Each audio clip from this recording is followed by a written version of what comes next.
Hi guys, I'm Laura Vitale, and on this episode of Laura in the Kitchen, I'm going to show you how I like to make my bloomin' onion chips or bloomin' onion petals. Now, this is essentially a bloomin' onion, but an easier way of making it, simply because when I have tried to make a bloomin' onion in the past, and you guys know I'm very transparent with you, I'm very honest with you about my mistakes and things that I can't figure out or whatever. Here's what I've learned. Anytime I try to make a bloomin' onion like as a whole, first of all, you need a huge onion, right?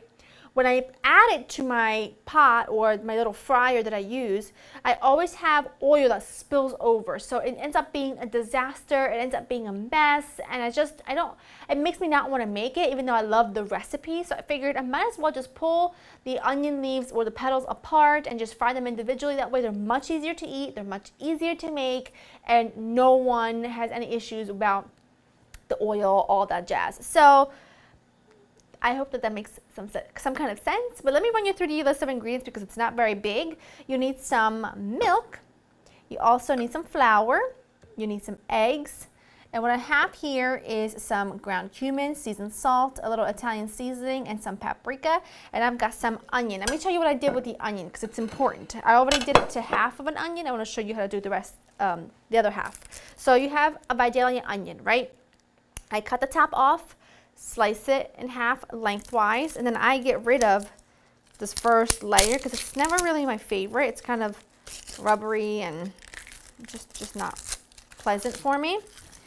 All right, then cut off the end like that, and then you just kind of cut half moon slices like that, about 1/4 of an inch or so.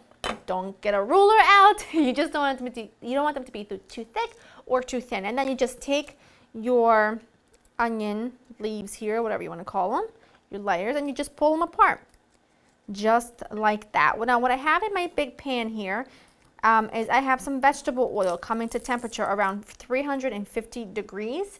I do have my thermometer in there just to make sure it's at the right temperature because I don't want the onion to overcook, but I certainly don't want it to undercook, otherwise the onion inside will be way too hard. So I want it to be right at the right temperature. I'm just going to see if you get a piece like that, just cut that right in half. Onions are good to go. Now to my milk, I'm going to add my eggs, and I'm actually not going to season the wet mixture just because the dry ingredients, my flour, is going to be so well seasoned that I don't want things to be too salty, too overpowering, none of that. So just give these a whisk, right? Then move on to the flour. I'm going to add all of my seasonings, and then make sure you mix everything really well. All right, take your onion. You want to just make sure that they're well coated in the wet mixture. And then I'm just going to use my hands because it really just works a lot easier to do it with your hands. And then you shake off any excess. Add them to your dry ingredients. That's why I did just about 1/4 or 1/3 of the onions at a time. Toss them. And then, this doesn't have to be perfect because it goes right back into the wet and then back into the dry, and you're done. So you have to do 2 coats of each thing. It's just best if you use your hands, really. All right, my onions look great. Now, they actually, it's important to mention this, that when you do them twice, when you batter them twice, they don't look particularly appetizing. They look kind of a mess and they're sticky and they make a mess, but they are well worth it. So I'm just going to fry a few at a time. You don't want to overcrowd the pan because it does drop the temperature down too much, and you don't want that.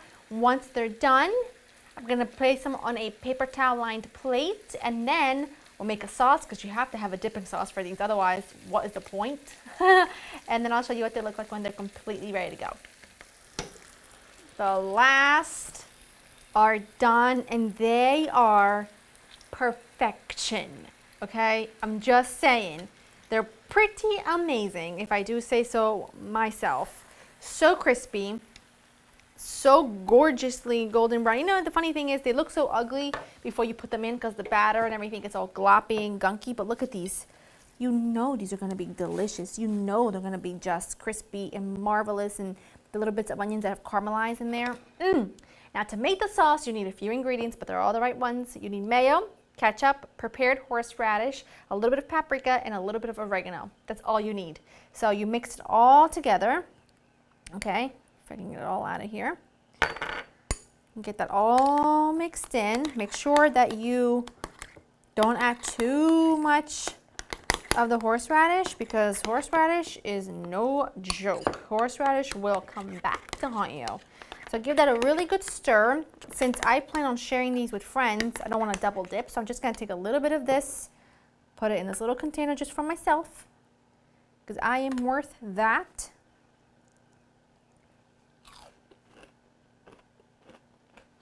I mean,